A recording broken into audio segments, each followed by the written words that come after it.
Welcome to our video journey where we explore the fascinating world of pronunciation, unraveling the mysteries behind each word and its usage. In this video, the word is accoutre.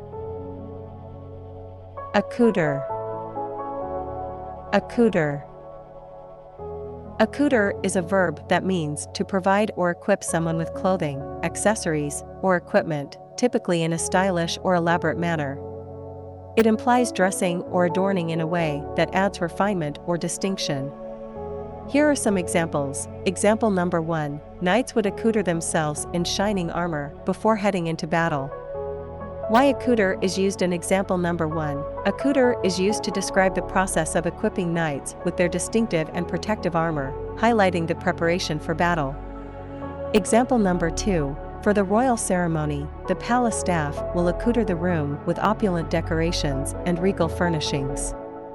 Why accoutre is used in example number 2. Accoutre signifies the arrangement of a space with lavish decor and furnishings, emphasizing the creation of a grand and regal atmosphere.